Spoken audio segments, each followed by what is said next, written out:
Alright, evening everyone. Thanks for joining me.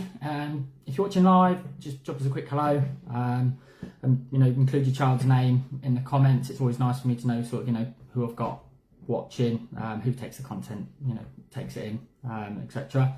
So obviously over the last couple of weeks I've had a few parents comment on posts, and I've run a poll recently. And one of the main messages that I seem to get from people is the fact that they think that the confidence is one of the biggest issues in their kids' journey, etc. So what I thought would be good is to obviously put this live sort of chat together, just to obviously discuss a few things that things that I work on, what I try and get the best out of them and build their confidence during sessions. What it actually looks like, why kids lose it, some tips that parents can potentially do at home, and also how to help after mistakes and frustration. And then at the end I'll open up a few questions if anyone's got any. So if you are watching, just let me know if you can hear me. If you can't hear me, just drop a comment, just so I know that I'm not just talking and no one can hear me.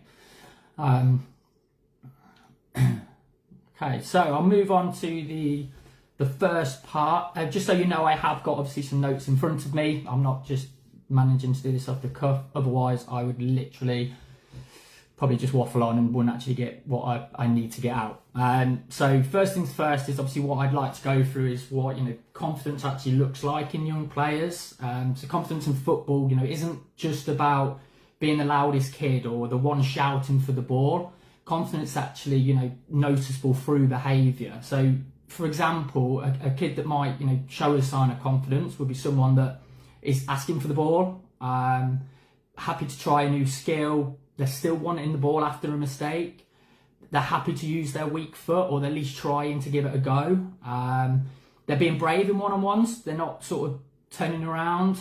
There's obviously communicating is also part of it. And then also you've got sort of making decisions without hesitating. I think that's one of the key things as well, is they're not waiting for that instruction. They're just instantly, it's just a reaction, and they're just making that decision themselves. And then we've got the sort of the opposite side of it, which signs of low confidence would probably be somebody that's hiding and avoiding the ball quite a lot. That it happens quite a lot in games. Is they might find themselves where they're in a situation and they try something, they make a mistake, and then for the rest of the session that's them they're like, no, I don't want the ball, I want to stay away from it, because they feel that obviously if they haven't got the ball they can't make a mistake and people can't judge them. What I also find as well is, I get this one quite a lot, is kids are very quick to call themselves rubbish, which is rubbish. They're not. They just make a mistake and that's it. They think it's the end of the world, which is natural, which is part of their journey. Another sign is they get upset quite quickly, and kids are kids. They're not afraid to show it when they're upset. Sometimes they'll get the ball in a game, and then you probably have watched them sort of in a game previously, and they'll do it differently, where this time, because their confidence is sort of struggling a bit, they end up going backwards, or not taking a shot, or they just don't seem that confident self. So playing safe quite a lot of the time. And also, I think one of the big signs is they're just willing to not try new things at all. And throughout this live sort of chat that I'm going to do, I'm not going to sort of single out kids individually and name them. I'm going to try and keep it so just for the examples that I give is more about a general session base, rather than this happened with this kid. So some parents, you might watch this and actually realise it might be about your kid, or you have similarities with this. And talking on one that I've done recently, there's this one player that I had. He is a brilliant player. He's 10 years old. He had one bad shot, and that's it. He's rubbish. Very quick to just call himself rubbish. But now we've sort of started to work on quick recoveries, and it's helped because he then bounces back, within seconds. You know, does this sound familiar? You know, drop us a comment or something just to say what signs do you see.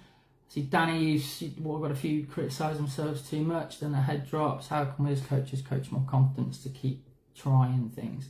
So what I'm going to do, Danny, is I'm going to continue going through with what I have sort of got noted down, and then at the end I'll hopefully be able to go through your questions a little bit more. And actually what I'm hoping is, as I'm talking, maybe some of the things that I come out with might actually answer that question on the way. But I will get to it at the end. So the next thing is what I want to talk about is why confidence drops. You know, and this is normal and very common. Because at ages sort of 5 to 14, you know, confidence goes up and down like a roller coaster. It's completely normal. The most common confidence killers I see is the fear of mistakes. I think that's probably one of the top ones.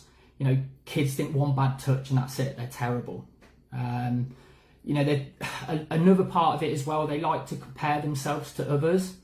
Now, this is something that I think as parents as well, sometimes we fall victim to. It might be a case of, you know, they're not at the same speed as another player that's in their team and blah, blah, blah. But you've got to always remember that, you know, kids, they all develop differently. They have their time. They don't compare themselves to other people. What they should be doing is comparing themselves to themselves. You know, what were they doing last session, or where have they come from a couple of weeks ago to where they are now? You know, and you've got to remember, obviously, social media, that is something that they'll be comparing themselves to. But what you've also got to remember is with social media, YouTube, even academy kids that they might watch online, is they're going to be that session or that clip that they've posted, it's not the first clip. So they might have had 10 attempts on it, but they're posting that one that worked.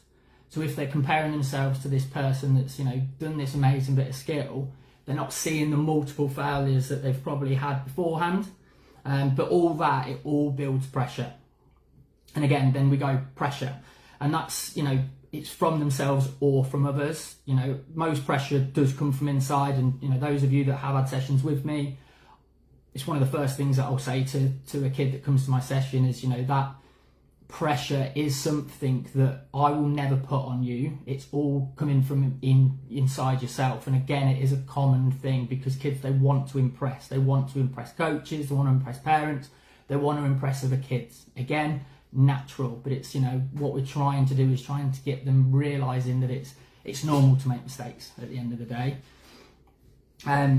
What I tend to do a lot in my sessions as well at the minute is getting a bit of early wins, because I find is sometimes kids, their confidence will sort of drop if they're not getting early success.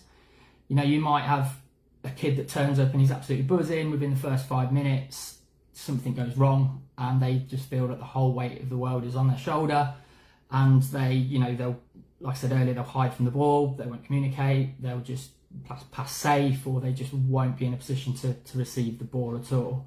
And then also, you've also got to take into consideration the, you know, growth spurts and physical changes. You know, as they get older, once they start growing, coordination can drop, and which will result in confidence dropping. And that's what we've got to obviously be aware of throughout their, you know, footballing journey. I've had a kid recently that's just started coaching with me, got speaking to his dad. And he said, you know, he's confident in training, but in matches, you know, if something goes wrong early, he's sort of stuck in that moment. So what we've started to do is, you know, I've taken it on board, and then what I've started to do in the session is making sure that he has their moments of, you know, shaking it off and just resetting, is trying not to worry about them moments that, you know, it might not have gone right. It's just, right, let's just reset, let's have a breather, and let's go again. Again, you know, what do you think knocks your child's confidence the most? You know, is it mistakes, pressure, or comparing to others? It's something that, you know, I think all kids do go through, but some obviously have different areas that's more impactful than others, if that makes sense. So, yeah, just obviously, again, if anything does sort of relate and you do sort of feel, actually, I've got to play like this, or my kid's like this, then, you know, please just drop it in the comments, and just, you know, like I said, I'll try and get to questions and everything at the end. So now I'm going to talk a bit more about what I tend to do in my sessions, and it's sort of with confidence. Now, obviously with MN football coaching, my first tagline is, build confidence, because it's one of the biggest parts of coaching. Confidence, it isn't just a side effect, it's something I try and build on purpose. That and having fun is definitely, two of the main things that, the kids should be doing, especially at the grassroots sort of young age.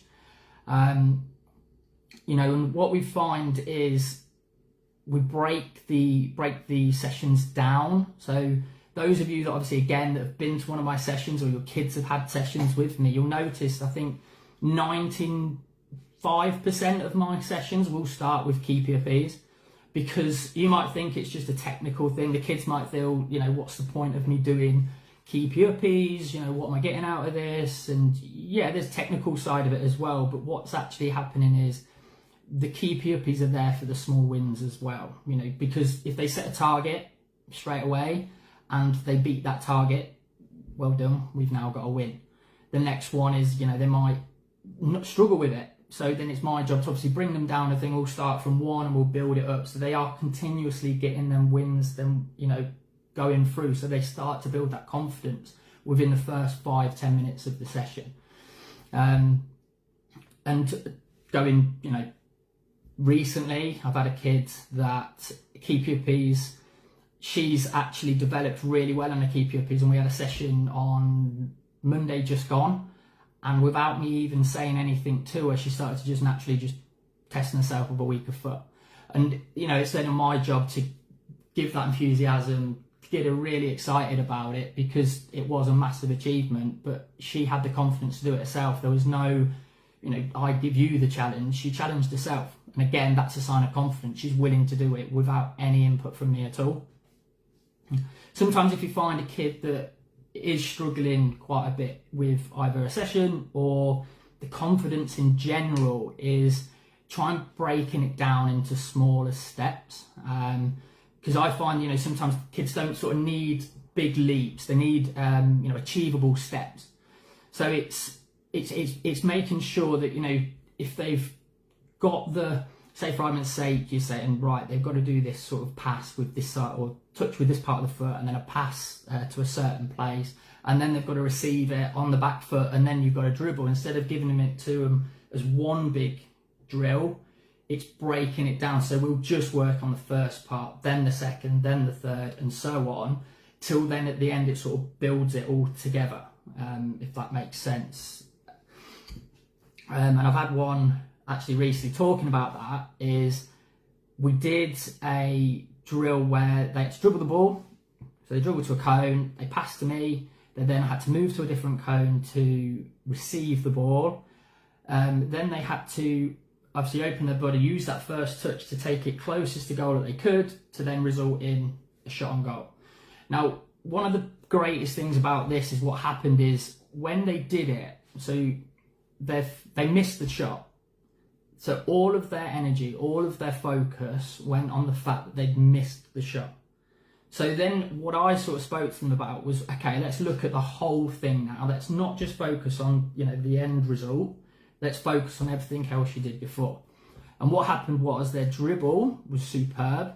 Their pass to me went straight to my feet. I did not have to move. They moved as they passed the ball, so they didn't stand, watch their pass, and then move and then receive. They received it on their back foot without me even mentioning that to them. And their first touch took them a good distance away, so that their next touch was the shot. So there we go. We've got 5 different bits of the puzzle, I like to call it. And they've done 4 of them. Absolutely fantastic. But all of their energy's gone into that one little bit because they didn't get the end result. But like I say to them in the sessions is, at the end of the day, if you didn't do the first 5 or first 4, how many it is, you would never have had that opportunity to have that shot anyway. And again, it's breaking that small steps down, is because then that gives them that, oh, okay, now I'm looking at it at a different angle. I've done that well, I've done that well, I've done that well. Right, let's go for it again. And then we reset, and then it's, they start looking at it differently. So instead of them looking at it as the whole thing is one loss because they've missed the target, they say, actually, 4 wins out of 5. Yeah, I can take that. So their confidence starts to grow. I do like to do repetitions. I do repeat drills where I can. Sometimes kids might not actually realise that it's a repetition of a drill. It will just be completely different, but the same elements as going. So, you know, sometimes if a kid is doing a drill repetitively, they'll stop fearing it. They'll start embracing it. I get that sometimes you might get kids going, oh, not this again. But that's when, as a coach, you've just got to start to make it a bit more exciting, change a few bits, add a few challenges. And then that's where you can realise that their confidence is something that, you know, it's not so much they can't do it, it's just that they might just be a bit fearful of doing it. One of the things, obviously, I always say to every single kid that I coach is, you know, mistakes are part of football. Don't be scared of them. You know, professional footballers to this day, they make mistakes and they're earning thousands and thousands of pounds. But you know, for example, you play for a grassroots club for your local team, you're just playing for fun, you're allowed to make a mistake too. And that's where, you know, they've just got to embrace it. I always try as well in my sessions is positive language as much as I can. You know, I don't just say, oh, good shot. It's more, you know, great bravery. I think sometimes that is one of the key things as well, is because you want your players to be brave in situations as well, not just look at the result that they end up getting.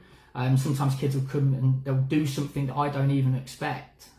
Even though it doesn't get the result they want, the fact that they've tried something that's completely different, that's what I then encourage them with. I love that idea. I love the fact that you've just done that. I didn't even think of that. You know, again, it's a confidence builder. Quick one as well, if they do something and then they quickly, you know, you can see that their frustration's about to click. It's, you know, quick as a coach. Next one, right, get the ball, come on, reset, let's go again. Don't give them time to, what's the word? Yeah, get frustrated. You know, don't let them get into that moment where they feel that they're the worst player in the world. It's, you know, change their focus straight away. Get the ball, come on, we're going again. Another one as well is if you do have a kid, and I've had this before, where constantly they feel that everything they do, the frustration keeps coming out, and then they do it and they don't show that negative reaction. First thing I'm doing is, what a reaction you've just done. That is what I'm after. I want the positive reaction. Superb. You didn't get the result you wanted, but you got a great attitude, you're getting yourself back in and we're going again. Excellent stuff. And obviously I think, you know, this is something that also needs to be reiterated in kids football is, you know, fun generally matters. Again, one of the taglines in mine, it's got to be having fun. And I think if a child is having fun, their confidence naturally will grow. You know, even if it's just a case of turning drills that are, you know, you probably, I know for myself, I take some adult drills, but I'll turn them into kids' games did one recently called, you know, Beat the Monster. And it's literally, they were dribbling and they were shooting, but they had 3 different levels of a goalkeeper, i.e. 3 different monsters they had to try and beat. And as they're dribbling towards me, because I'm being silly, they're being fun, they're laughing, they're dribbling, but they're scoring goals, they're doing all the things, the technical side of things that we want from them, and it's working. So their confidence is building that way as well. So, you know, what does your own child enjoy the most in training, or, you know, players, if you coach a team, whatever, is it, you know, dribbling, shooting? Have you got players that really love challenges? You know, I love setting challenges for a lot of my sessions, because I think you do find you get a bit more smiles that way as well, because once, you know, they master that challenge, they feel on top of the world. And again, that's what we want. We want them to be feeling good about themselves, because that's only going to get their confidence growing. The next part of it, I'm going to talk about my tips as to what a parent could potentially do at home. Now, I'm not, you know, every child's different. You parents that are watching or are watching this on replay or anything will know your kids a lot better than I will. So I'm, you know, if I say something and you think it's not going to work, I'm not telling you have to try it. It's just something that you might want to, you might not. It's completely up to you. So what I what I would recommend doing is, one of the first one is praise effort, not results. I think we're, you know, and I do this, and I've started to obviously stop myself, is I think when I started first coaching the one-on-ones, a lot of the times the kids that would turn up and the parents, whatever, would say, oh, we had a game this weekend, blah, blah, blah. You know, naturally, oh, what was the score? And if they'd lost, instantly you're bringing that negative down to them because you're not focusing on them as a player and what they've achieved during that game. It's result based again. And for a kid, it just shouldn't really be all about the results that they get. It's about their individual journey. So, you know, I would say, you know, once they come off the pitch is, you know, I loved how hard you worked today. You know, giving them an example, you know, the fact that you didn't stop running and you went and chased that ball down, even though it went out, brilliant work, because they're coming off with a positive reaction, even though they've potentially maybe just lost. You know, we don't want to hear stuff like, oh, why did you miss that? Why didn't you pass down there? Why didn't you take that player on? Because it's giving them that negative feeling. You know, they're probably already asking themselves that already, and they don't want to then hear the people that they look up to most, i.e. their parents or coaches or family or friends or whatever, and they're asking the same questions to them as well. Again, it's only going to, in my opinion, have a negative impact on their confidence. And if you do get a kid that, you know, potentially does come off and you can see that they're frustrated, you see that they, you know, they're angry or about the result, and even though they feel they played well, is, you know, we'll talk to them about, what did you do well today then?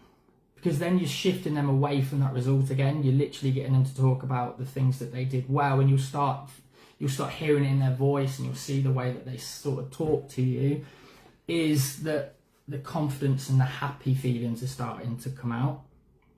And because kids naturally focus on what went wrong. So it's, you know, I would recommend as parents is trying to get their focus on the bits that did go well. Again, it's all about confidence. Sometimes, I don't know whether, you know, you might have a kid that is quite quiet after a game. And I know sometimes it can be the worst when, you know, it's your pride and joy, it's your child, you want to make sure they're okay. Sometimes kids just like the silence. And I know that sounds silly because you've probably, on the way to the game, they were probably buzzing, they're full of life, and then after the game, they're not saying a word. Just allow them to be quiet. Just, you know, you're there, you're with them. It might be a really awkward 10 minutes in the car, but they will talk to you once they're ready to. I think once you try and, you know, really press them to try and get something out of them, it could end up getting them further and further away from actually telling you what's going on or how they're feeling and what they think about the game. Again, I spoke about this one earlier about the comparisons. Avoid comparisons as much as you can. If you're, you know, even if you're coming off the pitch and, you know, the first thing you're saying to your kid is, oh, such and such did well today, didn't they? You know, that's, for them, they're going to be like, okay, great, my dad or my mum's not even watching me, they're watching that person, and sort of thing. You know, try and keep it focused on them, at least for the start. You know, once you know how they're feeling, they're talking about it, they might even bring it up, oh, how good was such and such today? And then you can obviously talk about it. You know, because in the day, they've got to understand there's times when there is going to be kids that are better than them, and there is going to be kids that are going to be, you know, not as good as them. But, you know, I would recommend as a parent is trying to just keep them focused on themselves as much as they can. Sometimes as well, I think we go from the different areas now when I was sort of talking about, you know, letting a kid be silent if they want to be silent. Whereas sometimes I think you've just got to listen. You know, sometimes there will be, if the kid's, you know, venting and he's really frustrated and whatever, don't try and interrupt him, just listen. Just literally listen to the words that they're saying, let them finish, and again, build your questions around what they've said, trying to keep it centrally towards them. Now, if they're venting about a certain player that's let them down or didn't pass or didn't, you know, score the shot that they should have, you know, I think it's recommended as a parent to maybe bring it back on them. I said, okay, then what did you talk to them about it? Did you do this? You know, have you actually, you know, thought about the times when you were maybe in that position and it didn't go in, or you didn't do this? You know, it's trying to get it back centrally on them so they are focusing on themselves rather than trying to look at other people either to blame or, you know, just in anything really. One of the things as well that I would, you know, always say to parents is, you know, try not to correct them too quickly. I'm quite fortunate because a lot of the parents that obviously come and watch my sessions, they do remain quiet. You know, they don't jump in and tell the kid what they should be doing, because my way of coaching is that guidance. You know, I want them to figure it out themselves. I know what I'm trying to get from them, but if I just tell them it, they're not making it up for them. You know, they're not thinking for themselves at all. So even if they're in a game, is don't tell them to dribble, don't tell them to pass, just watch and see what they do. You know, I think one of the biggest things for kids football, and I think one of the things that would help it the most would be is just nobody is allowed to say anything but encouragement on the sidelines. I know they do them quiet days and stuff, but I think you'd be surprised sometimes on the kids on how much they rely on instructions. So if you take them instructions away, they've then got to think for themselves. If they think for themselves and it pays off, imagine what that's going to do to their confidence. You know, they're going to feel like, actually, I thought of that. That's one of the biggest wins for me, because no one has told me to do that. And you've got to let them make a mistake. Yeah? What I'm talking about. Okay, right. So, what is the hardest thing as a parent, as a coach, do you find after the game? And I know sometimes car journey can, you know, they can make or they can break sort of parents and kids relationships over football. You know, me as a parent, I've had it before when I've tried to, you know, say some stuff to my kid before, and it gets really like they're not listening to me, or, you know, they're not telling me what I want to hear or what I know they want to say to me. So sometimes, you know, it is a hard thing, but it's nice to hear what other people, you know, go through as well in them moments, you know, on the drives home, and etc. So the next part is how to help after mistakes and frustration. Excuse me. So this is a part where I would say confidence shows itself the most. So there's a good thing to do is obviously like the quick reset phrases. Like I said earlier, it's just next one, right, get the ball, let's go again. I'm not allowing you to get frustrated. Keep going. It's always, you know, a quick one to just, come on, get going. What I have sometimes is, if I do group sessions or team sessions, is sometimes a kid's confidence might be low, and what you'll find is they might go in for a tackle, or they might have the ball and get tackled, and they'll go on the floor and they'll be, I don't want to say fake an injury, because you never know whether they are actually, you know, hurt, and the last thing we want is the kids to obviously be hurt when they're playing. But sometimes they'll stay down and they'll get upset and they'll get emotional. Sometimes I just don't give them that moment. You know, it's get up, come on, we've got to go. Your team needs you. You're switching the focus from them and then being on the floor to, come on, your team needs you now, you need to get up. And then within a couple of seconds, they're jumping up and they're chasing the ball again. It's not letting them get into that, you know, feeling of, oh no, you know, I'm hurt, I'm not playing well, so I must stop playing, and etc. It's, you know, we've got to get them going again. Another thing is I would, you know, focus on their reaction, you know, not the mistake. Sometimes, you know, and I did mention, I mentioned this earlier on, but it's making sure that the reaction that they give after either they make a mistake matches the energy that they give when they don't make a mistake. Now, for argument's sake, you know, I've got kids that I've coached before, and they'll say, for argument's sake, let's say they do 10 passes. 8 of their passes, brilliant, spot on, every single one of them. But they don't celebrate the 8 passes. They just feel that that's normal.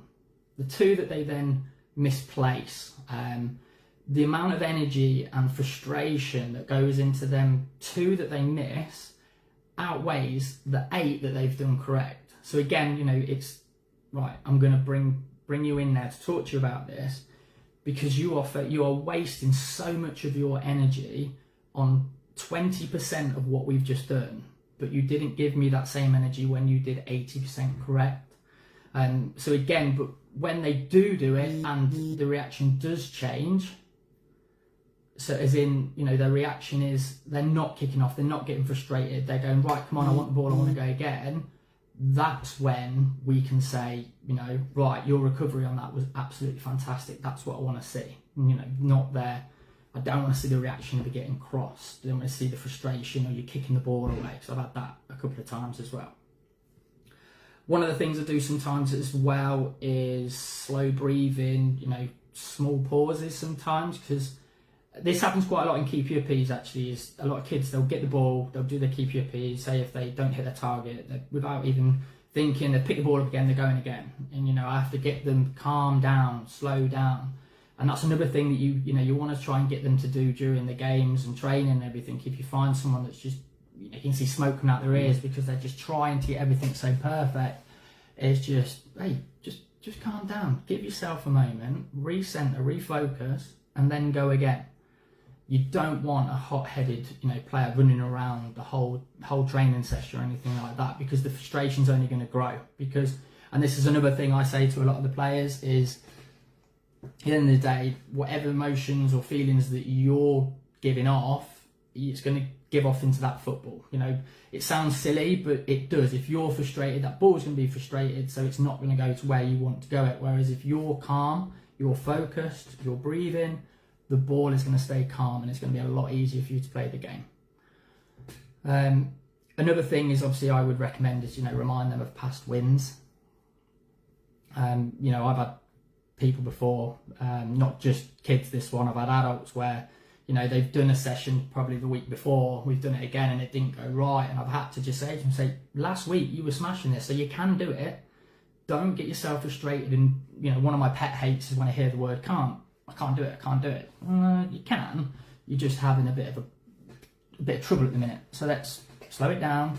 Let's go through it again. If you just have to break it down, you have to break it down. But, reminding them of past wins does help, because it sort of triggers, in their mind, going, oh yeah, no, I remember it. Yeah, I did do that. And I've got a goalkeeper actually who does that sometimes. He sort of gets in his own head, and I'll have to, keep reminding him of just saying, look, you did this last session and you absolutely smashed it. Once he hears the words and gives himself the moment to think past, previous session, I did do it. And then you'll start seeing him actually be able to make the saves or do what I've obviously asked him to do, just because I've reminded him of it. So yeah, that's gone over everything that I had noted down. And obviously, if you have got any questions, obviously just drop them below. Sorry, Danny, I'll go back to yours now. I've got a few who criticise themselves too much, then their head drops. How can we as coaches coach more confidence to keep trying things? And to be honest, Danny, I think, you're never going to get away from kids that will criticise themselves. I get obviously the too much part of it. You don't want them, being continuously criticising them. But I think that's the job as coaches, is to actually give them that praise. Again, don't focus too much on the mistake. And if you're not focusing on it, they probably won't as well. So if you can point out something that they've done well in that, again, it's the breaking down of the small wins. It's, say for argument's sake, they dribble past 6 people, they do a 1-2 with someone, they move into space to receive it on that 1-2, they have a shot and it hits the post or it goes wide, and they're frustrated and their heads go down, they criticise themselves because they haven't scored. Then your job as a coach, as a parent, is, whoa, look at what you've just done before that shot. If you hadn't even taken it past that first player, you wouldn't have even had the opportunity for this shot. So it's trying to switch your focus from the negative, which the negative is going to be the fact that you didn't score, because obviously, kids, they love to score goals. And it's trying to get them to focus on the other parts of it. You can even have a player that might, every time they get the ball, they seem to just give it away. But they're still not giving up. They're still chasing after the ball. They're still communicating to their teammates. They're still running a lot more than every single player on the pitch. Well, there you go. There's your 3 confidence parts to drill into them. Is right. You need to think about these parts of your game, not just what you're doing on the ball. It's all trying to get them to just look at it a little bit different, I think. Kids' heads drop in. It happens. And it's just trying to, sometimes you'll know your players or your kids more better than, I would. Some obviously want an arm around them. Some just want a quiet word. Some want, to actually you praise them in front of other people. Again, the criticism side of the thing, it's, if you're not criticising them, but they're criticising themselves, is ask them, what are you criticising yourself about? What is it that you think you're not doing well? But then, because once they start talking, you can obviously give your side of it, yeah, but this, but that. Let's switch their mindset as in, so they're focusing a little bit more on the positives that are there, they're just not seeing them. And then over time, I'm not saying it's going to be instant, as in, you do this once or you speak to them once, they're going to then go, all right, yeah, I'm sorted now, I'm never going to drop my head again. It's going to take time, but once you get them into that habit of looking at the positive side of parts of the game, the head will go down, I think, a lot more. So again, confidence is a massive part of youth football. To be honest, not even just youth football in general. You look at professional players, if their confidence is low, their form's low. So it's just making sure that you do your best as you can to just talk to them, either listen, like I mentioned earlier, and just hopefully, well, I say hopefully, I'm pretty sure that once you little parts change or they start listening, they start opening up, you'll find they become a different player. And it's all about, I think, as well, is trying different things as a coach, as a parent. And like I said earlier, is not everything's going to work for the same person. You've got to find that, how do I approach it differently? Because I can't remember who said it, but if you do the same things a million times, get the same results, you're borderline crazy. And as a coach and as a parent, if we talk to them the same and they give us the same results, it's maybe not what they need to do to change. It's maybe something that we need to do to change, to get the change out of them. Again, I can talk about my experiences in coaching sessions. I've had sessions where I've had an idea in my head where it should go this way, it hasn't, but then there and then I've had to think, actually my approach to this is not right, because I'm getting the same result every single time when I'm speaking to the person that I'm obviously coaching. So I've got to make sure that I change my approach. If you have got a lot of kids in your team that are dropping their head, it may be worth just going, right, let's do something completely different today. Let's change the way we do training. Let's change the team talk. Let's, let one of the kids do the team talk or something, just to try and see if that helps boost it. It's going to be a bit of trial and error, but I think you will find there'll be some things that stick and some things that don't. And again, every player is different.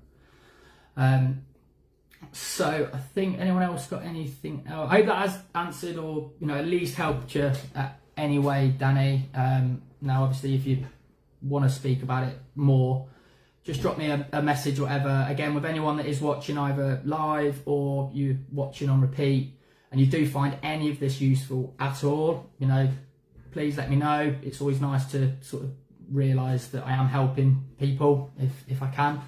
And what I do want to do is obviously in the future potentially do a few more like this, and over different topics, not just confidence. If there's anything else that you think would be good to just get somebody else's opinion on it, I'm always here to try and help. But again, everything I've sort of said, it's my opinion as a coach. Everyone's different, everyone's entitled to their own opinion, but it's on you if you want to take anything from this or you don't. If I'm honest, I have actually really enjoyed. I was nervous as hell before I started coming on here. I have enjoyed sitting down and obviously going over a few things. But if you, as a parent, coach, or anything like that, you do need any questions answered, you just want to bend my ear, kid needs a bit of help with confidence or anything like that, just drop me a message. I'm happy to chat about it as well. If you're not got your kid in sessions yet and you're looking into it, just drop me a message or anything and we'll get talking. On that note, thanks everyone for watching, either watching it live or on repeat, and have a great night, and I'll see you all soon.